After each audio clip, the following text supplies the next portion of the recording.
Subhanallahil azim wa bihamdihi. Allahumma shalli ala habibika sayyidina Muhammad wa alihi wa sahbihi wa sallim. Allahumma shalli ala habibika sayyidina Muhammad wa alihi wa sahbihi wa sallim. Allahumma shalli ala habibika sayyidina Muhammad wa alihi wa sahbihi wa sallim. Allahumma shalli ala habibika sayyidina Muhammad wa alihi wa sahbihi wa sallim. Allahumma shalli ala habibika sayyidina Muhammad wa ala alihi wa sahbihi wa barik wa sallim ajma'in. Allahumma shalli ala habibika sayyidina Muhammad wa alihi wa sahbihi wa barik wa sallim ajma'in. Inna Allaha wa malaikatahu yusalluna 'alan nabi ya ayyuhalladzina amanu sallu 'alaihi wa sallimu taslima. Al-Fatihah.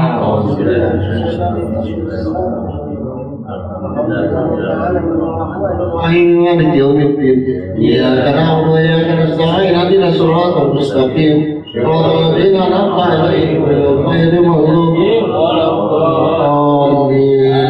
آمين. استغفر الله العظيم استغفر الله العظيم استغفر الله العظيم استغفر الله العظيم الكريم وترككم اللهم صل وسلم على سيدنا محمد في الأولين. اللهم صل وسلم على سيدنا محمد في الآخرين وسلم رضي الله تبارك وتعالى من كل صحابة وكرامة رسول الله أجمعين. أعوذ بالله من الشيطان الرجيم. بسم الله الرحمن الرحيم. الحمد لله رب العالمين حمدا شاكرا حمدا دائما حمدا يوافي نعمه ويكافئ مزيدا. يا ربنا لك الحمد كما ينبغي لجلالك الكريم وعظيم سلطانك.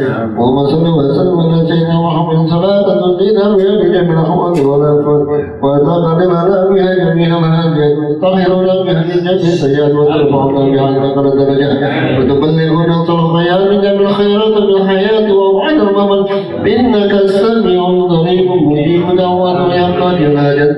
اللهم اجعل هذه وسواه وقرناه من القرآن العظيم وحللناه بلا إله إلا الله واستطعنا سبحان الله وبحمده وما صلى الله على محمد رسول الله صلى الله عليه وسلم. اللهم زد الرحمة والمغفرة والشفاعة والنعمة يا أحد القلوب المسلمين والمسلمات والمؤمنين والمؤمنات خصوصا حبيب المعروف والذكر. اللهم إنا نسألك مسرة في الدين والدنيا والآخرة وعافية في الجسد والجنة في العلم وبركة في الرزق وتوبة قبل الموت ورحمة عند الموت ومغفرة بعد الموت. اللهم هون علينا في شكرة الموت والنجاة من النار والعفو عند الحساب. اللهم أنت بلغنا يا رب الحاجة إلى زيارة المسجد الحرام ومسجد النبي صلى الله عليه وسلم. اللهم اجعل حج حجة مبرورا والسعي مشكورا ذنبا مغفورا عملا صالحا مقبولا وتجارة لن تبورا إنك على كل شيء قدير. اللهم إنا نسألك رضاك والجنة ونعوذ بك من سخطك والنار. يا مجير يا مجير يا مجير برحمتك يا أرحم الراحمين. ربنا اغفر لنا ولوالدينا وارحمنا كما ربينا صغارا وجميع المسلمين والمسلمات والمؤمنين والمؤمنات الأحياء منكم والأموات. ربنا هب لنا من أزواجنا وذرياتنا قرة أعين واجعلنا للمتقين إماما. ربنا آتنا في الدنيا حسنة وفي الآخرة حسنة وقنا عذاب النار. بفضل سبحان ربك رب العزة عما يصفون وسلام على المرسلين والحمد لله رب العالمين. الفاتحة.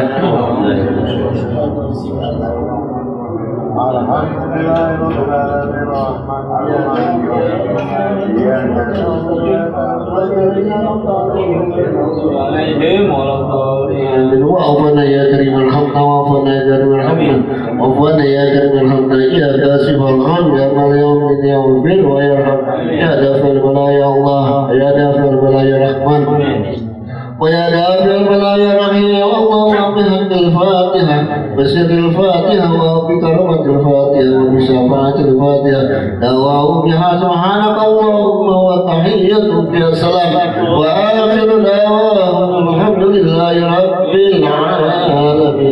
تقبل مني ومنكم تقبل يا كريم.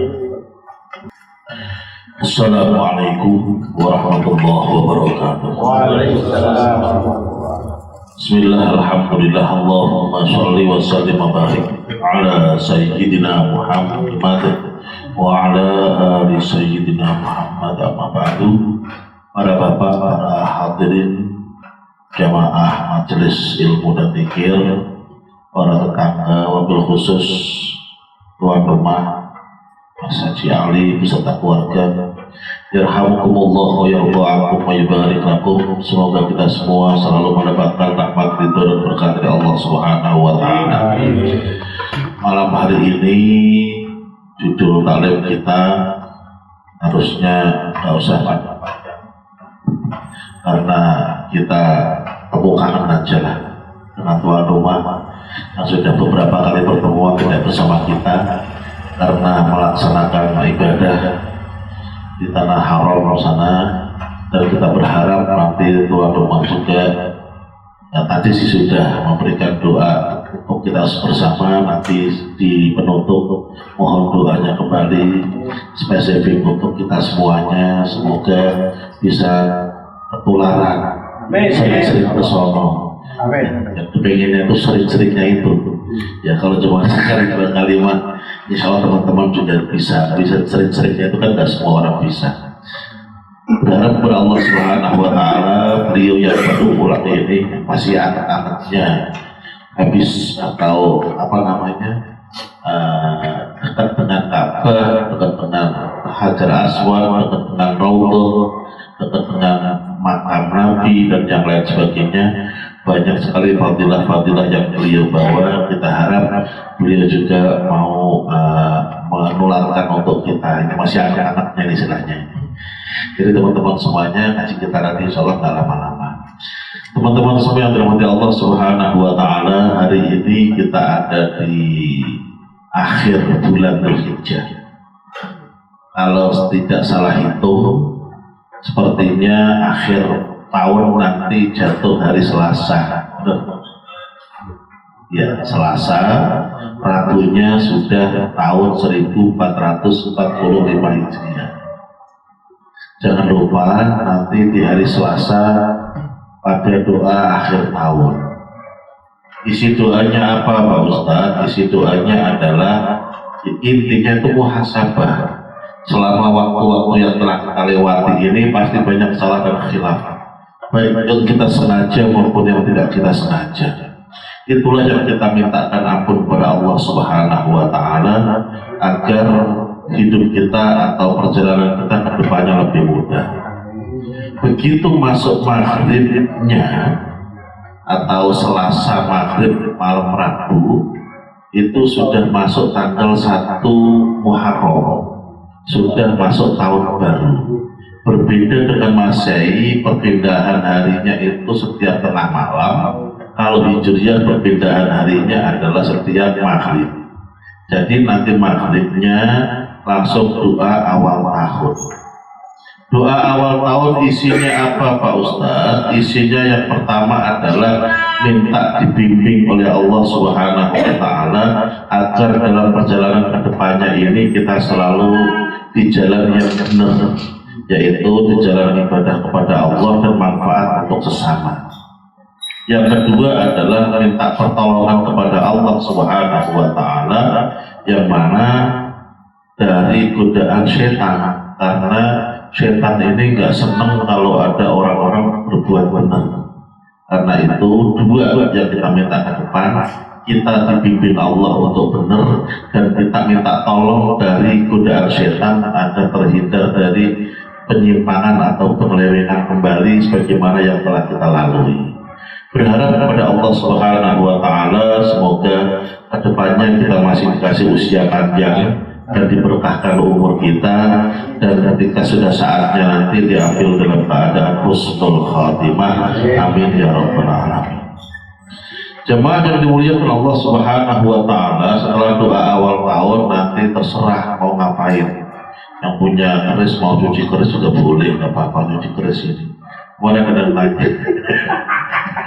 Kemarin saya nanya, iya gimana hukumnya cuci keris, cuci pusaka katanya. Saya jawab, jangankan cuci keris, cuci mobil, cuci motor aja boleh, saya bilang gitu. itu kan karena barang tinggalan orang tua, barang dianggap berharga, maka kita rawat, kan begitu, kita coba repot. Ya, tapi kenapa pakai kembang Pak Ustaz? Kan begitu, ada yang nanya begitu. Jadi gini, urut-urutannya. Dalam perawatan segala sesuatu itu ada caranya. Kalau kita cuci baju zaman sekarang pakai sabun.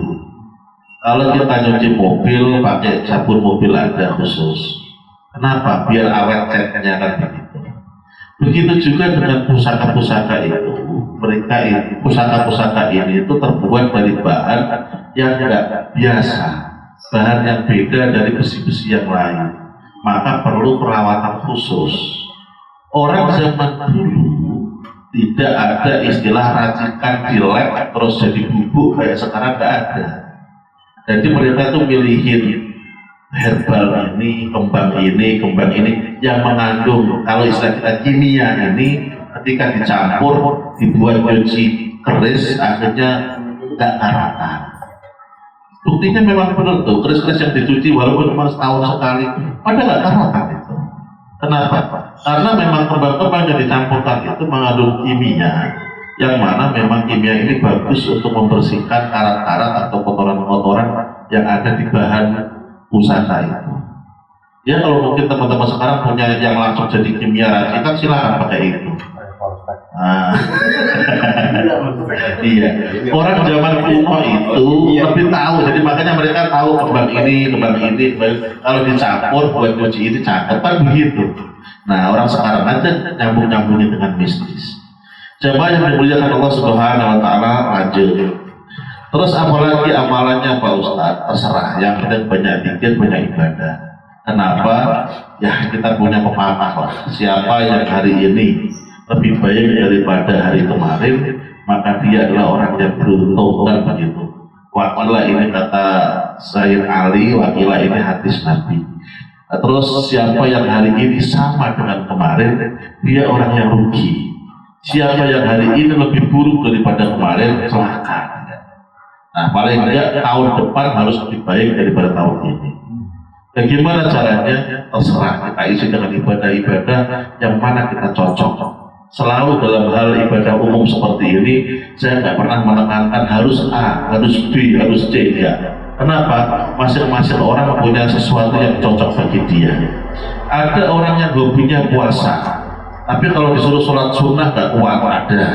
Kalau begitu nggak apa-apa, puasa jadi andalan. Ada orang yang hobinya sholat sunnah, tapi kalau suruh zikir nggak kuat, ada. Ya udah perbanyak sholat sunnah kalau begitu, karena kita memang cocoknya di situ, atau kita pakemnya di situ. Ada orang yang suruh puasa nggak kuat, kenapa? Duitnya banyak, senangnya jalan-jalan. Itu berat dari orang-orang begini, ya kan? Ya udah, punya amalan yang lain lagi, apa? Sedekah, kan bisa. Ya amalannya orang kaya sedekah, amalannya orang yang udah nggak kaya, nggak punya, masih nggak ngamal, ngapain Pak Ustadz? Puasa sudah puasa, ngirit sekalian. Iya kan, sekalian ya. Tapi jangan karena ngirit, lihat ibadah. Teman-teman semua yang dirahmati Allah Subhanahu Wa Taala, ada hadis Nabi, afdhalus siyam ba'da Ramadan siyam syahril muharram.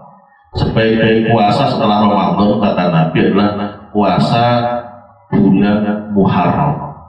Nggak ditentukan di situ berapa hari. Wa afdhalus sholat ba'dal maktubah sholatul lail, dan sebaik-baik sholat setelah sholat maktubah 5 waktu adalah sholat malam. Jadi silahkan nanti mau puasa tanggal berapa silahkan, nggak apa-apa, kecuali tanggal 10. Nah kalau tanggal 10 memang ada dalil khusus. Nabi ditanya tentang puasa tanggal 10 Muharram atau Asyura, jawaban Nabi, kafaratus sanah al-madiyah, dia akan menghapus dosa tahun yang telah lalu. Fadilahnya, kalau kemarin Arafah tahun yang lalu dan yang akan datang. Tapi kalau Asyura besok, tahun yang telah lalu, dihapus dosa kita oleh Allah Subhanahu wa Ta'ala.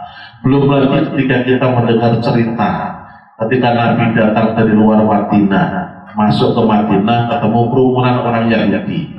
Jadi Madinah ini isinya nggak cuma orang Islam zaman dulu, ada Yahudi, ada Nasrani, dan semuanya bisa di bawah kekuasaan Islam dan damai. Ketika Nabi datang, orang Yahudi pada puasa, Nabi tanya, kalian puasa apa? Oh, hari ini hari besar buat kami, kata mereka. Hari ini diselamatkannya Nabi Musa dari kejaran Fir'aun dan ditenggelamkannya Fir'aun beserta para tentaranya, yaitu tanggal 10 Muharram atau hari Asyura. Kata Nabi, nahnu ahabbu minkum bi Musa. Kita lebih berhak atas bersyukurnya selamatnya Nabi Musa daripada kalian. Karena itu Nabi terus memerintahkan para sahabatnya, tahun depan kita puasa. Kalau masih ada umur, tambahin 1 hari lagi tanggal 9 biar beda dengan orang Yahudi. Ulama lantas melanjutkan, kalau nggak bisa tanggal 9, tanggal 11 nggak apa-apa. Yang penting beda dengan Yahudi, kan begitu. Coba yang dimuliakan Allah Subhanahu wa Ta'ala, memang kenapa sih ada apa dengan Muharram? Muharram ini hari-hari kemenangan orang-orang terdahulu, terutama Yaum Asyura. Yang pertama dikisahkan diterimanya taubatnya Nabi Adam itu adalah pas tanggal 10 Asyura, 10 Muharram atau Asyura. Yang kedua, mendaratnya kapalnya Nabi Nuh pun sama, tanggal 10 bulan Muharram atau Asyura. Saat itu Nabi Nuh lantas memerintahkan para umatnya untuk mengumpulkan makanan yang sisa makanan, dimasak jadi satu, terus dibuat makan bareng-bareng, namanya syukuran. Nah sekarang diikuti oleh orang-orang yang masih ada sekarang, namanya bubur suro. Gak tahu di sini ada nggak? Ada di mana? Kamu kan? Nah, macam-macam kan isinya. Iya, ngikutin cerita Nabi Nuh. Apa lagi? Nah, itu lebih enak lagi. Ada, kapan-kapan ditiru lah. Tuh, besok ditiru. Iya. Iya, lanjutkan di sini. Pas malam 10. Malam Jumat kalau nggak salah. Benar. Jadi malam besok kan malam Rabu itu kan tanggal 1. Rabu berikutnya tanggal 8, Kamis 9, Jumat 10. Pas ngaji itu. Saya pernah kampung. Itu. Pas itu ada. Jadi ada perayaan di kampung. Oh iya, alhamdulillah. Kita lanjut. Ya, setelah Nabi Nuh ada era Nabi Ibrahim. Nabi Ibrahim pun sama. Beliau diselamatkan oleh Allah Subhanahu wa Ta'ala keluar dari apinya Namrud tanggal 10 bulan Muharram atau Asyura. Memang kenapa Nabi Ibrahim, Pak Ustaz? Beliau karena gara-gara ngancurin patungnya Namrud itu, walaupun nggak bisa membuktikan, tetap mereka kekeh pasti Ibrahim yang ngancurin ini. Walaupun benar, tapi sebenarnya nggak bisa buktiin. Akhirnya tetap dikumpulkan rakyatnya, suruh ngumpulin kayu bakar selapangan, dibuatkan kayu, kegedean apinya, mau jorokin nggak bisa. Kenapa? Yang jorokin juga tak kebakar juga, dekat-dekat nggak bisa. Akhirnya dibuat manjanik itu ketapel. Dilempar Nabi Ibrahim pakai ketapel, masuk ke tengah-tengah api. Sejarawan mencatat dibilang sampai 40 hari baru mati. Artinya apa? Saking gedenya api. Kalau cuma rumah bakar paling mentok 3 jam 4 jam mati karena sedikit. Tapi ini saking gedenya api 40 hari baru mati. Nah, makanya saya bilang ini mukjizat. Karena mukjizatnya Pak Ustadz dua-duanya. Kalau cuma nggak mampu atau nggak mati dibakar api, zaman sekarang banyak tuh orang Jawa Timuran dibakar api. Limbah juga berani pun, ya kan? Nah, makanya masa itu mujizat bukan? Sofian juga, ya, coba. Nah, Semarang ya Pak. dua mujizatnya, iya. Sesuatu ini kumpul jadi satu maka jadi mujizat. Apa itu? di dalam api yang besar nggak terbakar, dan sampai 40 hari 40 malam nggak makan nggak minum. Mukjizat. Ya kalau kayak limbat oke lah, dibakar sekilas nggak apa-apa. Coba nggak makan nggak minum 10 hari aja udah wafat. Mukjizat Nabi Ibrahim itu keluar dari api Asyura. Nabi siapa lagi? Yusuf, cucunya Nabi Ibrahim, cicit cucu. Cicit Yusuf bin Yakub bin Ishak bin Ibrahim, Nabi semua itu. Beredar. Ya, Yusuf bin Yakub kan Nabi juga Nabi Yakub bin Ishak bin Ibrahim. Beredar tempat untuk Nabi semua. Nah, Nabi Yusuf juga sama, bebas dari penjara Mesir yang temannya juga itu di apa namanya tafsir mimpinya itu. Beliau bebas juga Asyura, hari ke-10 bulan Muharram. Nabi Ayub disembuhkan oleh Allah dari sakitnya juga 10 Muharram. Nabi Yunus keluar dari perut ikan dengan selamat juga 10 Muharram. Itu juga agak lucu nih ceritanya. Jadi seorang nabi dianggap salah oleh Allah. Kenapa? Karena belum dapat perintah, udah jalan berdua. Tapi ada hikmahnya. Jadi gini, Nabi Yunus itu punya kaum, ya biasalah kaumnya Nabi kan pada kafir. Misi utama Nabi kan mengimankan kaumnya kan begitu. Pada kafir, yang kafir. Yang beriman sebagian ada yang iman tapi maksiat. Ahli mabuk, ahli foya-foya, kira-kira. Akhirnya, saking mentok-mentoknya, Nabi Yunus mendapatkan wahyu bahwa 3 hari lagi nanti akan diadab kalau mereka masih seperti itu. Kasih tahu Yunus mereka biar taubat. Mau taubat nggak? 3 hari lagi kalau nggak taubat diadab oleh Allah. Benar disampaikan oleh Nabi Yunus. Kalian kalau masih begini lagi, 3 hari lagi habis kalian diadab oleh Allah. Nah, mereka nggak percaya, orang aja udah orang enak-enak ini, dilihatin. Tapi hari kedua, hamil 2, mereka mulai mikir, betul nggak sih kata Yunus kita mau diadab? Nggak tahu, kata mereka. Coba lihat Yunus di rumah Pak. Kenapa? Kalau dia di rumah berarti nggak bakal ada adab. Nggak mungkin. Kalau ada adab dia di rumah, terus juga kena dia. Gitu. Benar, diintip di rumah. Nggak mungkin. Hamil satu, Nabi Yunus masih aduh ini gimana? Mereka masih nggak mau tobat lagi, ini ntar ada benar-benar datang ini. Akhirnya Nabi Yunus minggir. Mikirnya beliau, minggir ini biar nggak ada, nggak bareng dengan mereka. Secara logika, secara hukum logika benar. Kenapa? Kalau tetap di situ, ntar ada jawab ikut kena. Maka Nabi Yunus minggir, pergi naik kapal. Orang kampung situ kaumnya Nabi Yunus dengar hamil 1. Yunus mau pergi, waduh, berarti beneran besok ada azab. Tadi bener besok ada azab gitu. Itu gimana? Ya udah akhirnya mereka taubat. Nah ini, akhirnya mereka taubat. Gara-gara mereka taubat, gak jadi turun azab. Yang Nabi Yunus karena pergi duluan belum ada perintah disalahkan oleh Allah. Nabi itu begitu Pak. Semua tindak lakunya itu berdasarkan perintah wahyu. Nah ini belum ada wahyu, udah pergi duluan Pak. Salah. Tapi di balik salahnya ini ada hikmahnya. Ada hikmahnya. Tapi yang namanya salah tetap salah. Beliau ketika di kapal oleng terus kata nahkoda, ini pasti ada orang yang salah di sini. Terus gimana? Ayo kita ngaku siapa yang salah, nggak ada ngaku, diundi. Begitu diundi keluar nama Nabi Yunus. Nahkoda tahu ini orang soleh, nggak berani dia.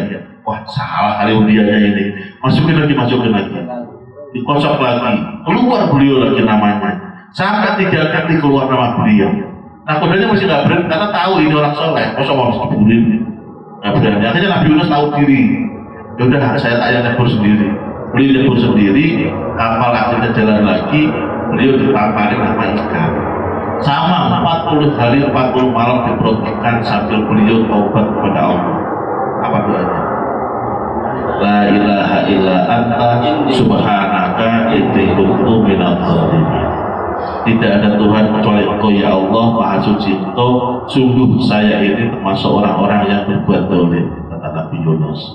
Akhirnya hari ke-40 dikeluarkan oleh mereka, itu pas hari Asyura. Terus lagi sama tadi yang cerita Yahudi tadi, Nabi Musa juga selamat dari kejaran Fir'aun juga Asyura.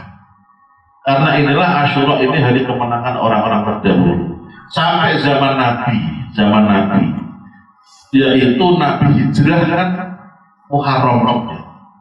Semangat hijrahnya Nabi Muharram. Berangkat itu bulan Muharram. Rencana Muharram awal, berangkat akhir Muharram, terus sampai Madinah akhirnya 10 hari. Walaupun sebenarnya bisa lebih cepat karena jalannya mutar, hindari dari jalan orang kafir. Jemaah yang dimuliakan Allah Subhanahu wa Ta'ala, ternyata Muharram ini selain ada cerita yang sangat heroik atau mendapatkan cerita kemenangan-kemenangan, ada juga cerita menyedihkan, yaitu tanggal 1 Muharram tahun 24 Hijriah dimakamkannya sahabat Umar gara-gara ditusuk oleh Abu Lu'lu'ah, seorang wakilah Majusi, wakilah Yahudi yang pura-pura jadi makmum di belakangnya Sayyidina Umar. Ketika beliau sholat langsung ditusuk sampai 19 tusukan. Ya. Yang kedua, tahun 61 Hijriah, pas tanggal 10 Muharram ada kejadian lagi, yaitu cucu Nabi yang bernama Sayyid Husain. Ya, dibunuh dan dipenggal kepalanya oleh pasukan Islam juga. Saat itu rajanya Yazid bin Muawiyah.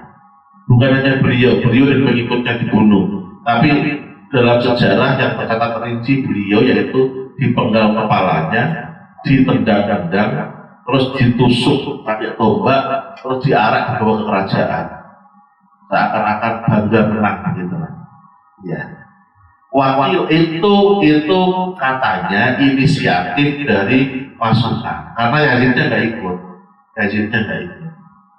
Nah katanya ketika sampai ke kerajaan, Yazid sempat nangis. Kata Yazid, saya sebenarnya nggak pengen sampai segininya, itu katanya. Ya namanya orang Islam lah. Yazid ini anaknya Muawiyah. Muawiyah itu sahabat. Muawiyah yang pernah konflik dengan Sayyidina Ali, bapaknya Husain, sama-sama sahabat. Kita sebagai orang ahlu sunnah, ketika ada sahabat konflik dengan sahabat, kita no comment. Mana yang benar Pak Ustaz? Wallahu a'lam. Ketika Ali dengan Aisyah perang Jamal, kita juga no comment. Siapa yang benar? Nggak cawe-cawe. Siapa yang benar Pak Ustaz? Wallahu a'lam. Tapi kalau Husain dengan Yazid ini udah beda level. Husain ini levelnya level sahabat. Kenapa kok sahabat bukannya cucunya Nabi? Gini. Dalam hal keluarga cucu Nabi. Tapi dalam hal hukum beliau masuknya level sahabat. Kenapa? Sahabat adalah semua orang yang beriman yang pernah ketemu Nabi semasa hidup. Kalau kita ketemu Nabi sekarang bukan sahabat, ya semasa Nabi masih hidup, walaupun dia buta orang ini seandainya, tetap namanya sahabat. Tapi dia iman zaman Nabi hidup tapi nggak pernah ketemu, namanya bukan sahabat. Siapa contohnya? Uwais Al-Qarni. Uwais Al-Qarni itu iman semenjak Nabi masih hidup, tapi beliau nggak pernah ketemu Nabi. Sahabat. Kenapa? Karena beliau tinggalnya jauh dari Madinah dan beliau merawat ibunya. Iya, nggak bisa tinggal lama-lama. Saking pengen ketemunya Nabi, pamit ibunya nggak bisa. Suatu ketika okein nama ibunya, yaudah jangan lama-lama ya. Beliau cepat-cepat ke Madinah, sampai Madinah pas Nabi keluar lagi perang. Akhirnya ketemunya Bunda Aisyah. Nah, karena beliau nggak bisa tinggal ibunya lama-lama, langsung pulang lagi. Kalau menunggu Nabi kelamaan. Nah, karena beliau hanya ketemu Bunda Aisyah, bukan Nabi tapi sahabat, maka beliau namanya tabi'in, bukan sahabat. Jamaah yang dimuliakan Allah Subhanahu wa taala, sekali lagi Muharram adalah bulan baik. Ayo kita gunakan sebaik mungkin, kita ubah yang telah lalu biar berlalu, kedepannya harus lebih baik lagi. Untuk Asyura ada dalil khusus, dan kalau ini tidak, kalau ini ulama, kalau ini yaitu banyak sekali. Siapa yang mendawamkan baca hasbiyallah wa ni'mal wakil, ni'mal maula wa ni'mal nasir 70 kali malam Asyura, insya Allah selamat dari fakiran. Ada begitu. Silakan, kalau jamaah silakan. Yang pasti kalau hadis ada, hadis Asyura, yaitu man wassa'a ala nafsihi wa ahlihi wassa'allahu alaihi sa'ira sanatihi. Siapa yang meluaskan atau apa nih? Ya lebih daripada hari-hari biasanya untuk diri dan keluarganya dalam hal nafkah dan kebahagiaan, maka selama setahun ke depannya dia akan diluaskan oleh Allah Subhanahu wa taala. Nah, kalau ini hadis dan didukung oleh hadis-hadis yang lain yang isinya sama walaupun dengan redaksi yang berbeda. Ketika ini saya sampaikan di ibu, pada katanya cocok Pak Ustaz, tolong sampaikan ke bapak-bapak, gitu katanya. Untuk di sini ada ibu. Jadi Asyura tambahin nafkahnya, tambahin buat keluarga. Kenapa? Kita nyenengin keluarga di Asyura, ke depan atau setahun ke depan kita akan disenangi oleh Allah Subhanahu wa taala. Dan intinya di sini aja lah, gongnya di sini. Untuk kedepannya nanti insya Allah akan diisi kembali guru kita Ustaz Al-Had Dedi Subriyadi Mukhtar.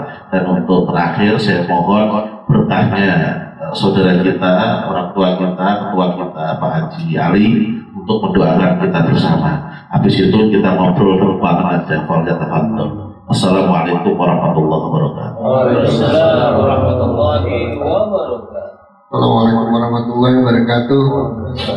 Alhamdulillahirabbil alamin, wassalatu wassalamu ala asyrofil anbiya'i wal mursalin sayyidina maulana Muhammadin wa ala alihi washabbihi ajmain. Ya terhormat Ustaz Samsul dan teman-teman semua, alhamdulillah kita semua diberikan nikmat sehat walafiat, sehat badan sehingga kita dapat bermujaah di malam Jumat ini. Dan memang saya sudah bilang sama Pak Sofyan, tolong malam Jumat ini sekalian saja kita ketemu sekedar untuk pengajian dan sekaligus juga untuk hal-hal yang ya katakanlah syukuran dan sebagainya gitu ya. Kalau boleh jadi saya berangkat itu juga mungkin doa dari teman-teman semuanya gitu ya. Dan kita tidak pernah tahu malam yaskurullah salam yaskurullah. Kalau siapa yang tidak bersyukur kepada manusia, sebenarnya tidak bersyukur kepada Allah. Oleh karena itu, saya mungkin nanti sebelum kita bersama-sama membacakan doanya, ada beberapa pengalaman haji yang saya alami ya, yang perlu disampaikan gitu ya. Yang pertama, kalau saya tanya-tanya dengan orang-orang Afrika, saya perhatikan orang Afrika itu pergi haji masih muda, ya, jadi masih gagah-gagah mereka. Jadi ketika saya tanya, Belum ambil ya. Jadi mereka memang didoktrin, ya didoktrin oleh ulamanya, oleh murabinya itu kalau pergi haji itu masih muda. Itu saya kagum juga. Saya ketemu sama orang Malaysia ya di Pullman Hotel, panggilannya Macik gitu ya. Macik apa itu? Bukan apa betulnya? Macik. Iya. Ya nyonya gitu ya. Jadi dia itu di Malaysia itu ketika anak itu baru lahir dan sudah lama kemudian didaftarkan haji. Tuh. Makanya nggak usah heran kalau kemudian mereka masih muda-muda. Dan memang benar, orang kalau masih muda itu pergi hajinya maksimal, ya. Ibadahnya maksimal. Bayangkan kalau umroh aja bisa sampai 10 kali. Karena kita nggak usah jauh-jauh kalau udah umroh tamatu ya, berarti kan udah selesai tuh rukunnya, tinggal nunggu hajinya. Setelah haji itu banyak waktu tuh, kita bisa umroh berkali-kali, umroh sunnahnya. Umroh sunnahnya paling dekat di Tankim. Dari Tankim ke tempat kita itu ada mobil yang gratis. Saya ketemu adiknya Mas Adit. Ya, Mas Adit seret, adiknya pinter bahasa Inggris. Gitu. Ya, jadi dia kalau kemana-mana sama istrinya saya tanya, Mas sudah berapa kali? Sudah 3 kali saya umroh. Modalnya cuma berdua sama tenaga doang udah. Kenapa? Dia baca aja. Niatnya udah ada di sini. Nah itulah makanya pas banget itu. Wah, dia bilang bagus Mas. Dimas namanya ya. Bagus Mas Dimas ini. Jadi dia itu sudah tekad. Saya mau pergi haji harus muda Pak. Gitu ya. Dan benar gitu ya. Jadi orang yang masih muda itu kalau pergi haji selain dia itu maksimal, sebenarnya kalau tanpa KBIH, ya tanpa bimbing dari KBIH, itu dia bisa sendiri, gitu ya. Karena sekali dua diajarin, setelah itu dia bisa dengan sendiri. Tapi yang udah parah ya daripada enggak dah, bagaimana, gitu ya. Kalau yang repot itu udah tua, pakai kursi roda, aduh, udah gak nyaman banget dah, gitu ya. Gitu. Makanya hukum ini teman-teman, duit masih banyak, masih kerja, rumah di Violet, ada, gitu. Gak usah ragu-ragu, gak usah hitung-hitungan, ya. Saya tahun depan aja nih mau ancang-ancang lagi nih Ustaz. Alhamdulillah. Udah ancang, karena udah diminta gitu ya. Cuman saya masih tanda tanya aja, enak nggak mau kantor gitu. Enak apa enggak? Karena udah ada calonnya itu udah tahu-tahu udah 300 orang, berarti kan bisa terkotor begitu ya. Dan nanti saya lihat dulu kantor dulu karena apa namanya. Yang jelas kalau seandainya cuma 1 orang pemimpin dengan 1 kota susah. Ya apalagi saya dengar kemarin kuota 2024 sudah keluar dan katanya tidak ada data untuk pendamping mahram, yang ada adalah pendamping dari petugas. Aduh, ini akan kejadian lagi kayak kemarin 2023. Tapi mudah-mudahan pelajaran kemarin 2023 bisa berubah ya. Yang lagi ramah lansia, tapi makanya nasi goreng sama ikan teri gede-gede, gimana mau makannya itu? Gitu. Jadi ya jangan apa namanya teman-teman, jangan pesimis. Jangan pesimis kemudian saya Pak iya bisa. Saya aja dulu nggak pernah ngebayarin mau bisa pergi haji gitu loh. Ya, terus aja saya nggak ngebayarin saya mau bisa pergi haji dari mana kita nggak punya dan sebagainya. Dan tapi sekarang alhamdulillah sudah 2 kali, bahkan tahun depan yang lagi udah ada tawaran gitu ya. Gitu. Dari teman-teman di kantor juga udah katanya udah ada sertifikatnya, tenang aja katanya nanti bisa diatur gitu. Cuma rekomendasinya nih masalahnya kan gitu loh. Rekomendasinya kepada Pak enggak gitu kan bisa saja lagi gitu ya. Karena memang bukan apa-apa. Kalau pembimbing haji itu tidak bisa sembarangan orang, nggak asal. Ya, contoh misalkan ya, saya termasuk orang yang paling rewel. Ketika mau umroh itu, saya tanya semua satu-satu yang laki-laki, masih pakai dalaman nggak? Saya bilang gitu. Enggak Pak, gitu. Benar ya. Kalau masih pakai dalaman, Anda tidak sah. Gitu ya. Saya lihat bahwa ada sepatu celananya kakinya. Ini masih pakai sepatu, ganti. Karena ini nggak boleh ketutup, harus terbuka. Makanya saya bilang yang bagus pakai sandal jepit aja udah, atau ke sepeda apa? Sandal gunung. Ya, kalau sandal gunung kan itu buka. Gitu ya. Saya pakai sandal yang merah aja, tuh saya tinggal aja biarin lah ya. Karena biarin apa namanya buat tangan-tangan. Jadi pembimbing itu harus rewel dan dia bertanggung jawab Pak terhadap keabsahan apa namanya jamaahnya, termasuk perempuan. Kita harus tanya, ibu udah Ibu tidak halangan, itu. Cuma kalau halangan ya bisa. Kita nggak bisa tawaf, tunggu dulu, gitu ya. Di Arafah juga sama, gitu kan. Jadi hal seperti itulah yang, oleh karena itu memang tidak semua pegawai pun yang sudah seleksinya memang ketat karena itu tadi yang saya bilang tidak bisa asal membimbing karena dia harus tahu punya, ya kan. Contoh misalkan kalau ditanya, kalau nanti hukum di Arafahnya jatuhnya hari Jumat, khutbahnya khutbah Jumat, sholat Jumat atau sholat biasa. Nah, kalau orang yang ngerti dia pasti jawab, sholat Jumat, enggak. Tetap sholatnya adalah jamaah takdim, jamaah takdim jurasa. Khutbahnya tetap khutbah Jumat, kecuali di luar itu. Gitu. Ya kan? Kalau di Mina orang yang orang yang halangan boleh nggak melontar jumroh akobah, kemudian nafar sani boleh, gitu ya. Terus kalau misalkan saya sakit nih, udah tawaf ifadah, ya, itu boleh nggak diubadarin? Boleh, tapi yang penting dia harus ubadarinnya dulu. Boleh nggak digabung tawaf ifadah sama tawaf wadah? Boleh, karena ada sejarahnya Hafsah itu udah tawaf udah tawaf ifadah, tiba-tiba kemudian dia berhalangan, maka kata Rasulullah sudah cukup. Jadi orang yang sakit pada saat itu kemudian dia sudah menggabungkan maka sah. Jadi hal seperti itu yang harus dijelaskan kepada jamaah, jangan sampai salah, jangan sampai keliru, ya.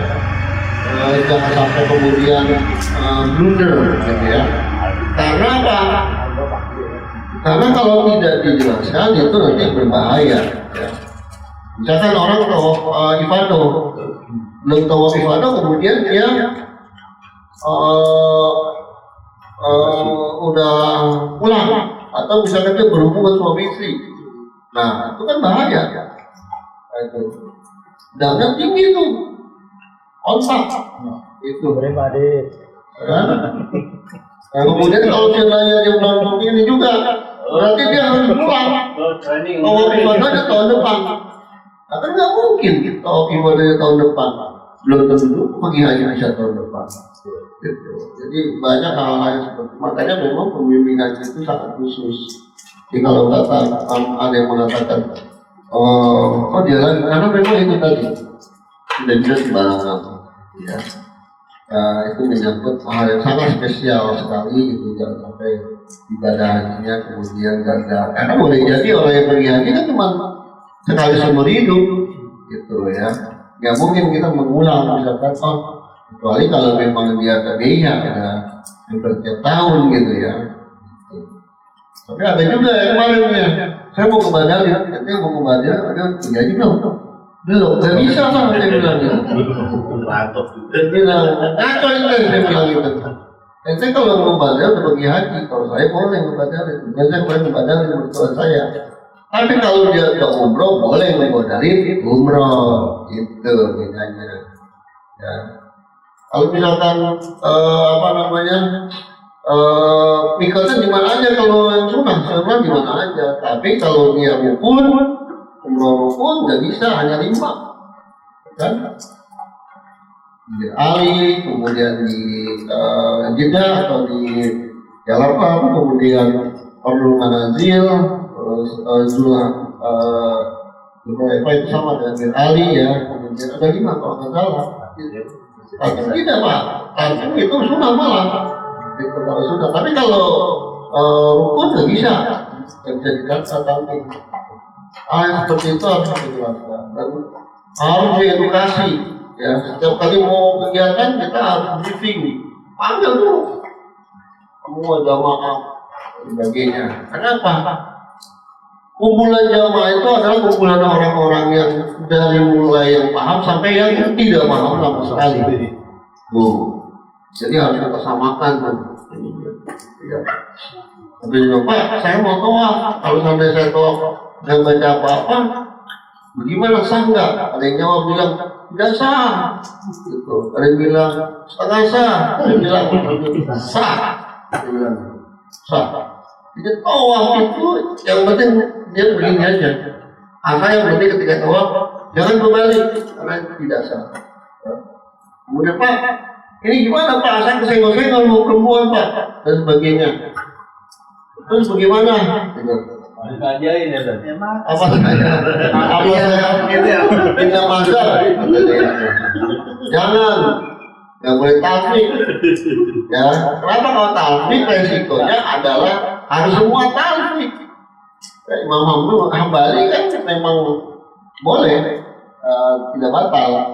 Tapi wudunya harus ikut Imam Hambali. Gitu. Bagaimana ininya?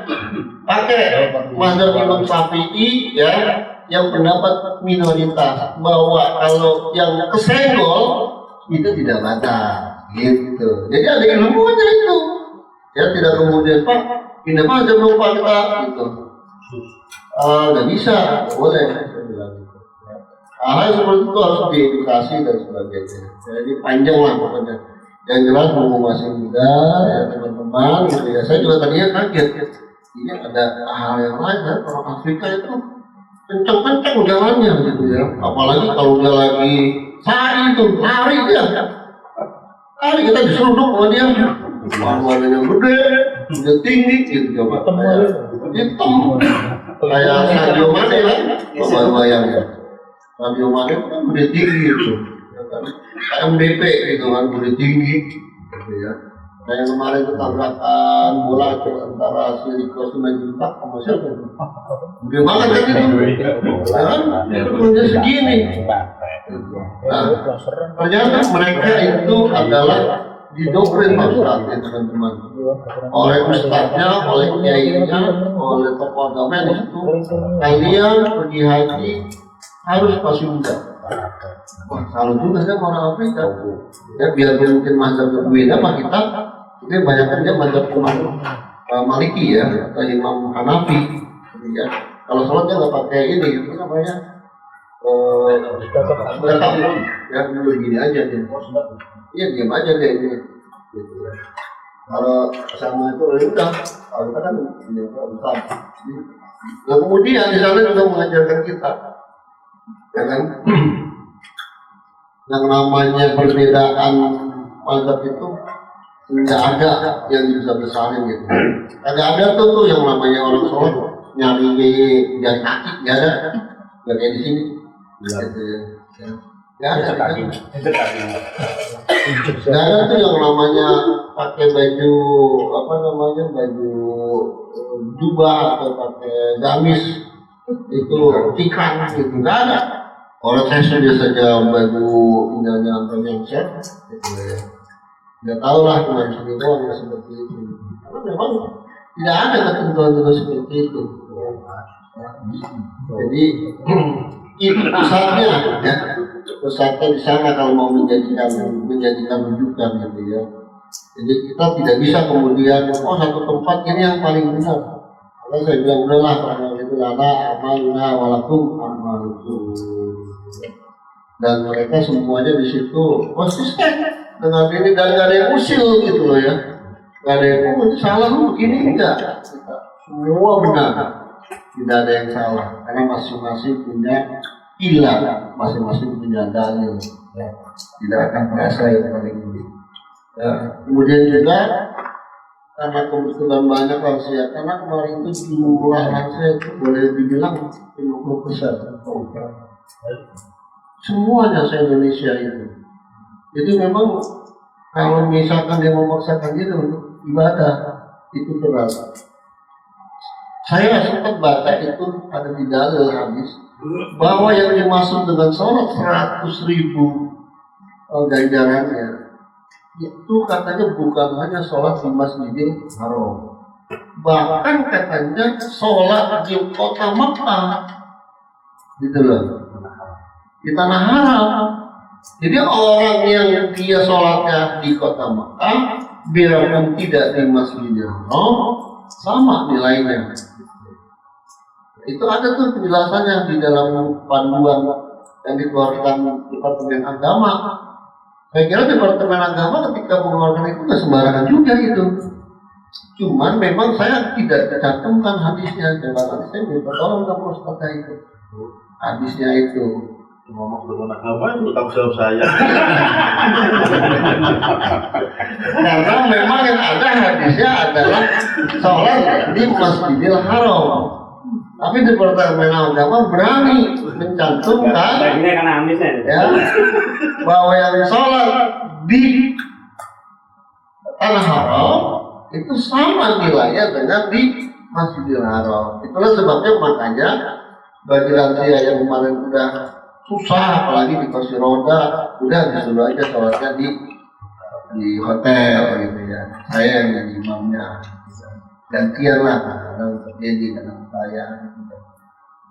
Karena kita juga tidak pembimbing atau pembina tidak maksimal. Yang diprioritaskan tetap adalah kemaslahatan jamaah. Tidak boleh egois kita. Dan haji itu memang unik. Haji itu memang sebuah panggilan. Ya. Artinya panggilan itu meskipun kita udah usaha keras, kalau ternyata memang belum dipanggil, nggak bisa juga. Contohnya ada di Violet. Ya. Orang itu sudah mau melunasi.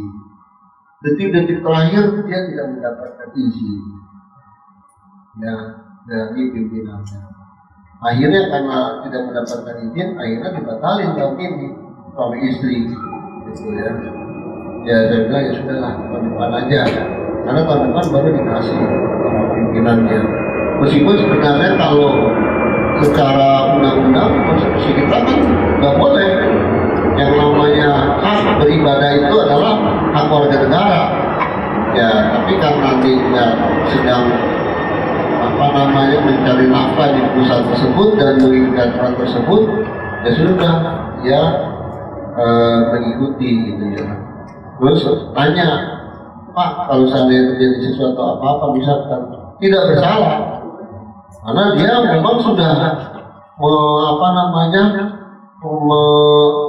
inilah bedanya antara innamal a'malu binniyat ya dengan angan-angan, dengan kalau angan-angan apa dipanggilnya Ustaz, saya lupa itu azab ya. Kalau azab itu baru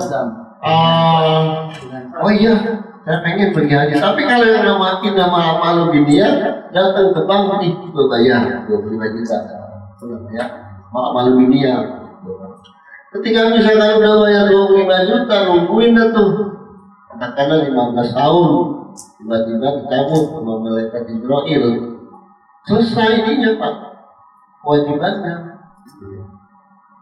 Makanya kalau saya ditanya apakah lebih mendingan kita bayar haji atau umroh, kalau saya bilang bayar haji gitu loh.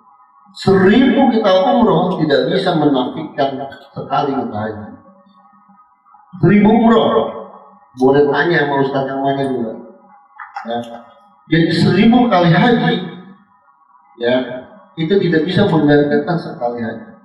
Karena kalau kita udah haji itu banyak kemarin jamaah yang sudah umroh gitu ya, dia baru menyadari jauh banget ya Pak orang umroh dengan haji, memang jauh, sangat beda gitu. Jadi yang umroh cuma dari tankim, kemudian tawaf, dan kemudian sampai tahallul selesai. Kalau ya, kalau umroh mah sehari bisa 2 kali 3 kali, asal kuat aja bisa. Tapi kalau haji nggak begitu ya. Dia terikat dengan mikot zamani, mikot waktu, ya kan? Makanya kalau dibilang katanya pergi haji bisa diajain itu ngacau itu memang. Ya, itu udah menista itu, udah meleceh. Iya, yang namanya hukum di Eropa tanggal 9 itu, tanggal 10 di Mina. Terus sampai tanggal 13 nggak bisa digantikan, nggak bisa kemudian kayak Ade Armando juga katanya ya kan? Ibadah haji itu buang-buang ini aja katanya, buang-buang duit, buang-buang waktu dan sebagainya. Nah kalau yang namanya ibadah kepada Allah jangan pakai hitung-hitungan. Itu ya. Gak bisa kita hitung-hitungan pada Allah. Kenapa? Itu rahasia Allah. Kita nggak pernah tahu setelah kita ibadah haji, biaya yang sudah dikeluarkan itu tidak disia-siakan dengan Allah. Orang pintar itu hanya logikanya yang bermain, hanya seolah-olah oh ini nanti mau bagian itu sayang dan sebagainya. Model kayak gitu itu udah masuk tuh kategorinya kategori pelecehan. Kategorinya melecehkan Islam dan disayangkan orang Islam sendiri melecehkan agamanya sendiri. Ya, yang mudah-mudahan semua teman-teman ini bisa berangkat. Ya. Duitnya ada, gitu yang penting. Ya. Jangan mobil dulu diganti.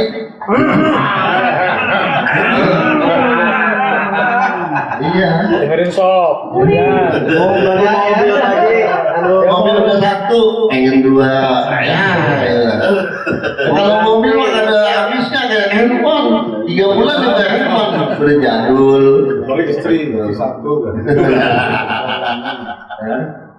Jadi begitu, teman semuanya. Mumpung masih muda dan insya Allah kelihatannya Menteri Agama biarpun orangnya rada-rada sableng gitu ya, kayaknya justru dia punya niat yang tulus bagaimana supaya rentang waktu menunggunya tidak terlalu lama. Gitu loh. Yang tadi yang misalkan 15 tahun dia akan coba supaya rentang waktunya menunggu sampai 5 tahun. Itu rencana dia. Makanya dia habisin tuh yang lansia-lansia. Ya. Nah yang lansia kan susah kita. Dia jawabnya udah apa nggak apa-apa, saya mungkin udah pergi haji katanya kalaupun terjadi apa mendingan saya di sini aja di dunia coba. Dia udah pasrah gitu. Ya kan? Dia bilang kenapa? Ya paling kalau di kampung saya paling di sholatnya paling banyak 100 orang, katanya itu udah cakep banget katanya. Ngomongnya begitu. Ya. Nah tapi kalau di Masjidil Haram yang nyolatin berapa itu? Ratusan ribu orang. Ribuan. Ya kan? Coba. Bener juga itu omongan kayak gitu. Cuma juga jangan hati meninggal. Nah kebetulan yang meninggal itu namanya Pak Eman. Ya. Pak Eman udah dibilangin sama temen sekamarnya gitu, Pak, Bapak jangan capek kan Bapak ada jantung sebenarnya. Enggak apa-apa lah katanya, saya kalau pun nggak ada umur nanti biarin di sini. Gitu. Iya. Ngomong lagu-lagu. Nah itulah yang dia bilang ngomong jangan seininya gitu ya. Kasih dijaga ya. Kasih dijaga. Bagi dia sebenarnya itu bagian dari jihad. Tapi kan bagi petugas jadi merepotkan. Aduh, jadi kerjaan juga kita kan sedih. Ya kan belum lagi dari Indonesia warganya nanyain bagaimana dan sebagainya gitu. Ya kita nggak bisa membawa. Pokoknya kalau udah meninggal nggak bisa jadi kita bawa. Harus diserahkan. Jadi rata-rata banyak orang tua begitu Pak ngomongnya, yang udah 80, yang 75 gitu ya. Saya mah katanya di sini aja kalau nggak ada umur lagi. Gitu ngomongnya. Langsung hari ini. Karena memang tidak merepotkan dan bayangin coba. Ya kalau kita meninggal di Violet, paling dari 50 orang yang nyolatin, terus langsung jadi ininya, imamnya. Gitu kan. Kalau saya jadi imam siapa? Saya Abdurrahman Sudais. Itu. Oh Pak. Yang nyolatin berapa? Ribuan orang. Cari namanya susah Pak Haji kalau di sini. Iya. Cari lapanya susah. Makanya itu salah satu juga yang membuat akhirnya banyak orang yang lansia kemarin itu, ya mohon maaf nih ya, saya buka aja, sengaja dikasih istiqomah, ya dikasih sertifikat layak haji. Padahal kalau dari kesehatan sudah kagak layak haji. Gimana sih orang udah pakai pakai tongkat, udah pakai kursi roda, dibilang layak istiqomah. saya buka aja. Karena itu tadi.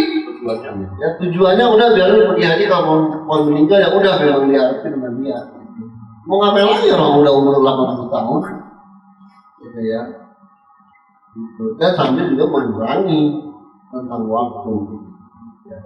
Saya tadinya juga nggak paham gitu, tapi pas dari omongan-omongan emang ada unsur kesengajaan.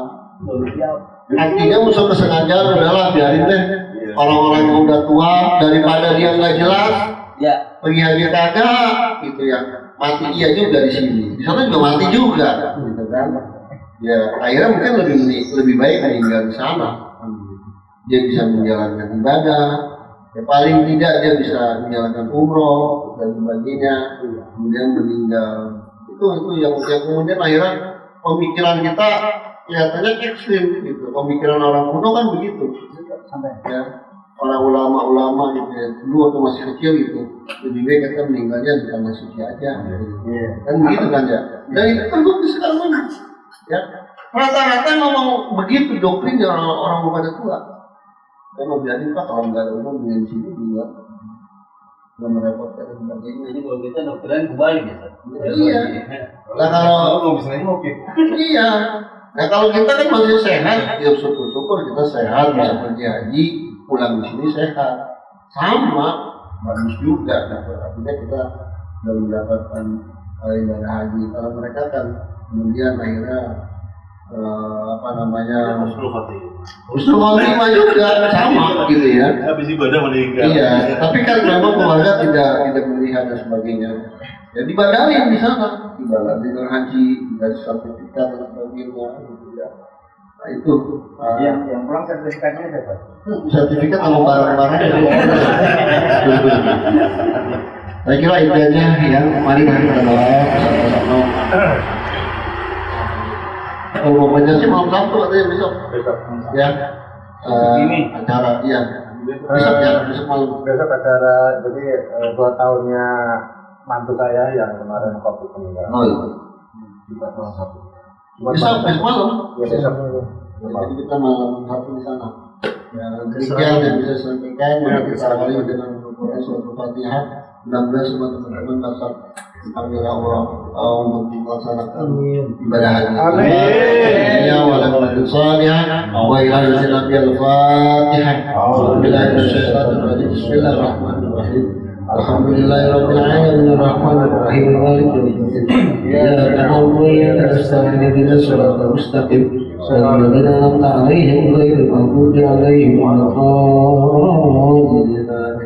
أعوذ بالله من الشيطان الرجيم بسم الله الرحمن الرحيم الحمد لله رب العالمين حمدا شاكرا حمدا نعيما الحمد لله يا ربنا لك الحمد كما ينبغي لجلالك الكريم وعظيم سلطانك اللهم صل وسلم على سيدنا محمد صلاة تؤتينا بها من جميع الأحوال والآفات وتقضي لنا بها جميع الحاجات وتطهرنا بها من جميع السيئات وترفعنا بها عندك الدرجات وتبلغنا أصل الخيرات من جميع الخيرات في الحياة وبعد الموت إنك سميع قريب مجيب دعوات وينفع الجلال اللهم أن تبلغ يا رب يا حاضرين زيارة المسجد الحرام ومسجد النبي صلى الله عليه وسلم اللهم اجعل حجا مبرورا والسعي مشكورا وسفا مغفورا وعملا صالحا مقبولا وتجارة لن تبور إنك على كل شيء قدير يا الله يا أرحم الراحمين kami mohon ya Allah pada malam hari ini ya Allah